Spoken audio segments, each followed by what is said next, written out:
There's something peculiar about the universe that most people accept without ever truly understanding. We're told that nothing can travel faster than light. 300 million meters per second, that's the limit. But why? Why should nature care about this particular speed? Why not twice as fast, or 10 times faster, or no limit at all? This isn't just a rule we discovered, it's a fundamental constraint woven into the fabric of reality itself. And the reason has nothing to do with light being special. Light just happens to reveal something far deeper about space, time, and causality. Let me show you what's really going on.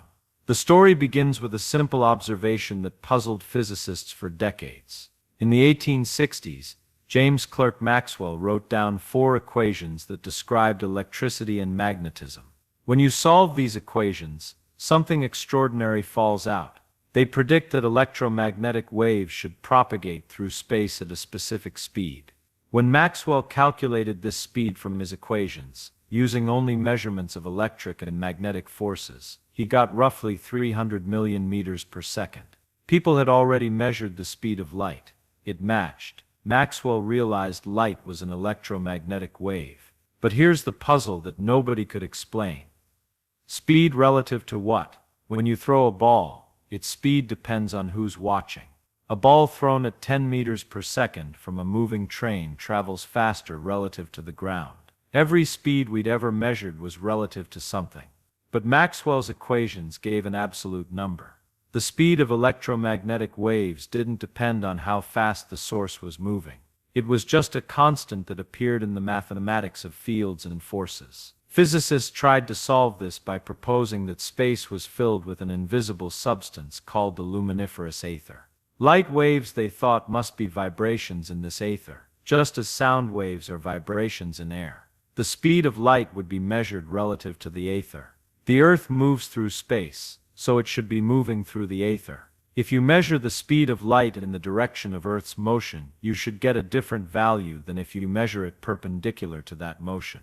In 1887, Albert Michelson and Edward Morley performed an exquisitely sensitive experiment to detect this difference. They found nothing. No matter which direction they measured, light traveled at exactly the same speed. The result was baffling. Either the aether was being dragged along with the Earth in some impossibly convenient way, or something was fundamentally wrong with our understanding of motion itself. Einstein looked at this problem differently. He asked a simple question: what if the constancy of light speed isn't a puzzle to be explained away, but a fundamental fact we must accept? What if every observer, no matter how they're moving, always measures light at the same speed? This sounds impossible. If you're on a train moving at half the speed of light and you shine a flashlight forward, shouldn't the light be traveling at 1.5 times the normal light speed relative to someone on the ground? Common sense says yes. But common sense is built on assumptions about space and time that we've never properly tested. Einstein realized that if the speed of light is always constant for every observer, then something else must give. Either space or time, or both must be flexible.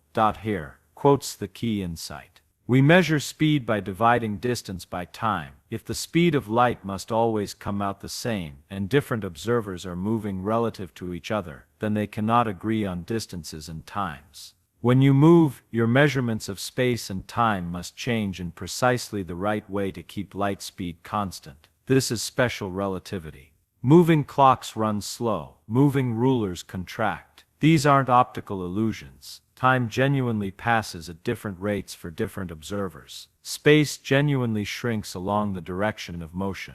The mathematics works out perfectly. Every measurement anyone makes will show light traveling at exactly the same speed, because space and time adjust themselves to make this happen. But this is just the beginning. The constant speed of light leads to something much stranger. It leads to an absolute cosmic speed limit. To understand why nothing can exceed light speed, we need to examine what happens when you try to accelerate an object. In classical physics, if you apply a force to something, it accelerates. Apply more force, get more acceleration. Keep applying force, and eventually you can reach any speed you want. But relativity changes this picture completely. The reason has to do with energy and momentum. In Newtonian mechanics, the kinetic energy of a moving object is 1/2 mass times velocity squared. Double the speed, you quadruple the energy. Simple, but this formula breaks down at high velocities. Einstein showed that the true relationship between energy and momentum is more subtle. The total energy of a moving object is given by a quantity that depends on both its rest mass and its velocity. As an object moves faster, its energy increases. But here's the critical part: as the velocity approaches the speed of light, the energy required to accelerate it further grows without bound. It approaches infinity. Let's think about what this means physically. Imagine you're accelerating a particle in a laboratory. You fire electrons down a tube and push them with electric fields. At low speeds, this works exactly as Newton predicted. Apply a force, get an acceleration. But as the electrons get faster, something strange happens. You apply the same force, but the acceleration gets smaller. The electrons become harder to push, not because friction is increasing, not because they're running into anything. They're harder to push because their inertia is increasing. The faster they move, the more resistant they become to further acceleration. By the time they reach 99% of light speed, it takes enormous energy to increase their speed by even a tiny fraction.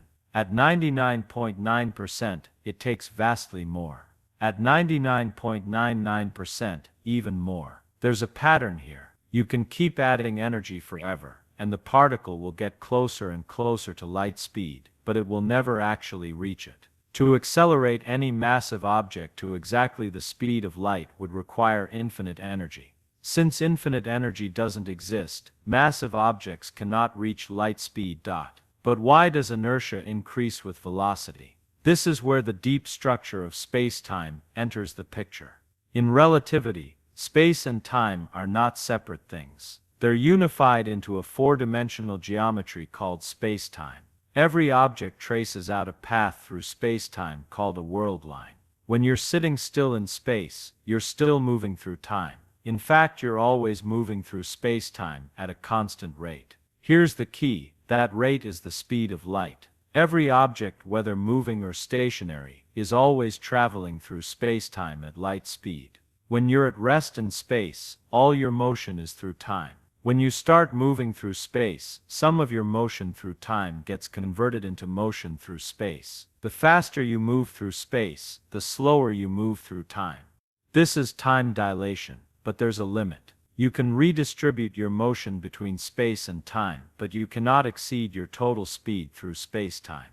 That total speed is always exactly the speed of light. A massive particle has some of its space-time motion locked into time. It cannot redirect all of it into space. Only massless particles like photons can move through space at light speed, and they do this by not moving through time at all. From a photon's perspective, if it had one, no time passes. It's emitted and absorbed in the same instant.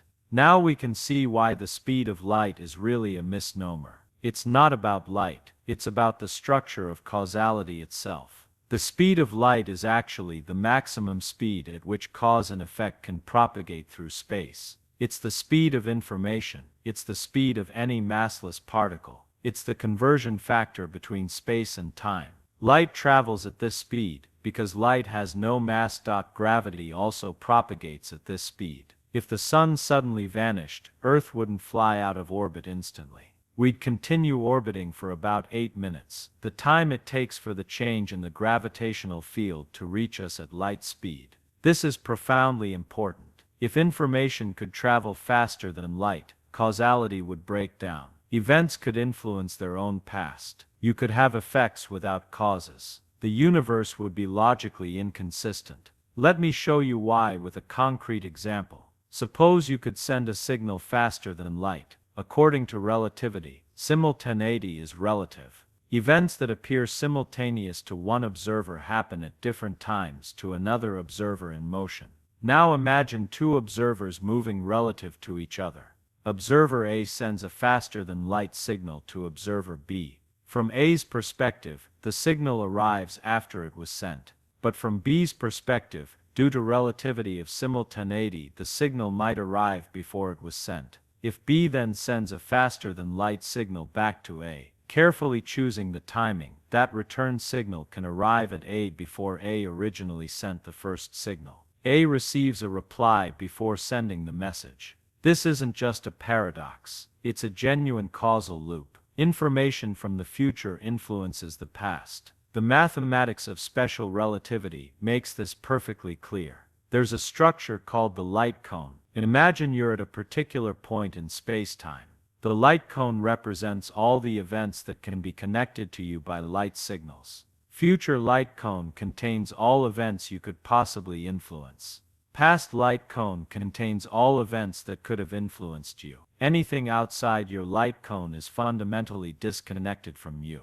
No signal traveling at or below light speed can connect you to those events. This divides spacetime into regions of absolute elsewhere. Now suppose you could send signals faster than light. You would be connecting points that lie outside each other's light cones. But in relativity, the ordering of such events depends on the observer. One observer sees event A happening before event B. Another observer, moving differently, sees B happening before A. Both are equally valid. If you can influence events outside your light cone, you can influence events that some observers consider to be in your past. This destroys the logical consistency of cause and effect. The speed limit isn't just a practical constraint, it's a logical necessity built into the geometry of space-time itself. But there's more. The relationship between energy, momentum, and mass reveals something even deeper. Einstein's most famous equation, E equals mc squared, is actually a special case of a more general relationship. The full equation relates the total energy E, the momentum p, and the rest mass m. It says that E squared equals the sum of momentum squared times c squared plus rest mass squared times c to the fourth power. This is the energy-momentum relation. For an object at rest, momentum is 0. And you get E equals mc squared. For a photon, mass is 0, and you get E equals pc. The photon's energy is purely its momentum times the speed of light. For anything with mass moving at some velocity, both terms contribute. Now here's what this tells us about approaching light speed. As velocity increases, momentum increases. At low speeds, momentum grows linearly with velocity. But as you approach light speed, momentum grows faster and faster. In the limit, as velocity approaches c, momentum approaches infinity. Since energy and momentum are related, energy also approaches infinity. This is why you cannot accelerate a massive object to light speed. You'd need infinite energy to give it infinite momentum. But notice something subtle. The equation doesn't forbid particles that always travel faster than light. It only forbids accelerating through the light barrier. If a particle were created already traveling faster than light, and if it had imaginary mass, the mathematics would still be consistent. Such particles are called tachyons. They've never been observed, and there are good reasons to think they don't exist. If they did exist, they would create the same causality problems we discussed earlier. They would allow signals to propagate backward in time. Most physicists believe tachyons are impossible, not because we haven't found them, but because they would make the universe logically inconsistent. The speed of light isn't just a barrier, it's a boundary between physical reality and mathematical impossibility. Let's return to the original question. Why this particular speed? Why 300 million meters per second and not some other value? The answer is that the number itself is arbitrary. It depends on how we've defined meters and seconds. Those are human conventions. What's not arbitrary is that there exists a finite maximum speed for causality. The actual value in meters per second is just a reflection of how we've chosen to measure distance and time. If we measured distance in light seconds, the distance light travels in 1 second, then the speed of light would simply be 1 light second per second. The number 1.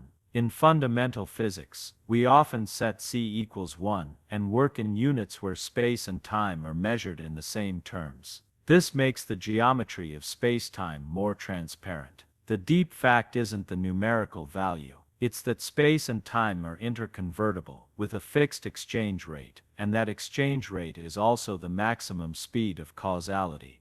Their quote owes a beautiful way to see why this speed must be finite. Suppose the speed of causality were infinite. Then cause and effect could propagate instantaneously across any distance. All observers would agree on simultaneity. There would be an absolute universal time. But experiments show this isn't true. Time is relative. Different observers measure different time intervals between the same events. The only way this can work consistently is if there's a finite maximum speed. That maximum speed is what makes simultaneity relative. It's what allows time to be flexible. The speed of light doesn't limit how fast things can go. It defines the structure of space-time itself. It's the speed at which time converts into space, and space into time in the geometry of the universe. Now we arrive at the deepest question. What enforces this limit? Why does nature respect it? The answer is that it's not enforced by any mechanism. It's a consequence of symmetry. Space-time has a particular symmetry structure called Lorentz invariance. The laws of physics look the same to all observers moving at constant velocities relative to each other. This symmetry requires that there exists an invariant speed, a speed that all observers agree on regardless of their motion.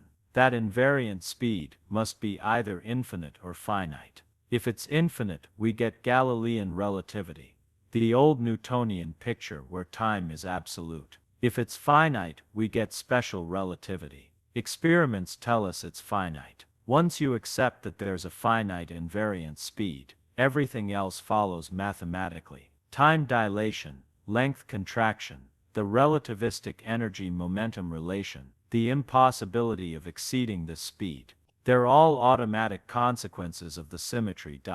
But there's something even more profound here. The speed of light connects to other fundamental constants of nature. In quantum field theory, particles are excitations of fields. The photon is an excitation of the electromagnetic field. The electromagnetic field is described by Maxwell's equations, which contain two constants, the permittivity of free space and the permeability of free space. These constants describe how electric and magnetic fields behave in vacuum. The speed of light is determined by these constants. Specifically, c equals 1 divided by the square root of permittivity times permeability. This isn't a coincidence. The speed of light emerges from the properties of space itself. Space has an electric permittivity. It has a magnetic permeability. These are intrinsic characteristics of the vacuum. The speed of electromagnetic waves is set by how easily space can support electric and magnetic fields. But here's the key. These same properties determine the maximum speed of causality. Space itself has a built-in limitation on how quickly fields can change and propagate. That limitation is the speed of light. In general relativity, this becomes even clearer. Space-time isn't just a passive arena where physics happens. It's a dynamical entity that curves in response to energy and matter. The curvature of space-time is what we experience as gravity. And the equations that govern this curvature, Einstein's field equations, have the speed of light built into them. In fact, you can derive special relativity from general relativity by looking at flat space-time, space-time with no curvature. The speed of light appears as a fundamental structural constant of the gravitational field equations. It's the speed at which gravitational waves propagate. When two black holes merge, they create ripples in spacetime that spread outward at exactly the speed of light. We've detected these ripples. We've measured their speed. It matches the speed of electromagnetic waves to extraordinary precision. This tells us something important. The speed limit isn't specific to electromagnetism or to light. It's a property of spacetime geometry itself. Let me bring this to a close with one final observation. The existence of a cosmic speed limit is intimately connected to the existence of mass. In the standard model of particle physics, particles acquire mass through interaction with the Higgs field. The Higgs mechanism breaks asymmetry and gives particles their rest mass. Massless particles, like photons, always travel at the invariant speed. Massive particles always travel slower. The more mass, the more energy required to accelerate to any given fraction of light speed. Mass is, in a deep sense, resistance to acceleration through space. It's the property that prevents particles from traveling at the maximum speed. Without mass, everything would move at light speed. With mass, particles are slowed down.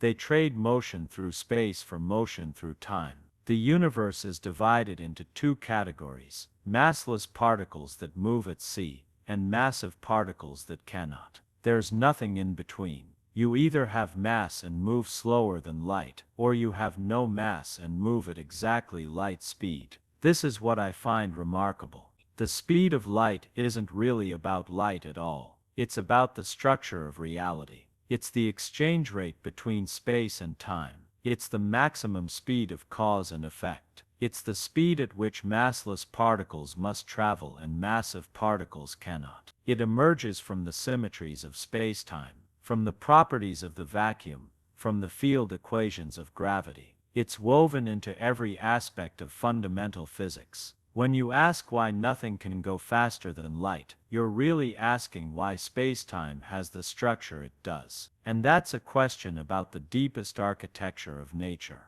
We've discovered this structure through experiment and theory. We've tested it to incredible precision, and every test confirms the same picture. The universe has a speed limit, because the universe is a four-dimensional space-time with Lorentz symmetry. That's the reality we inhabit. Not because of any arbitrary rule, but because of the way space-time, matter and causality fit together into a logically consistent whole.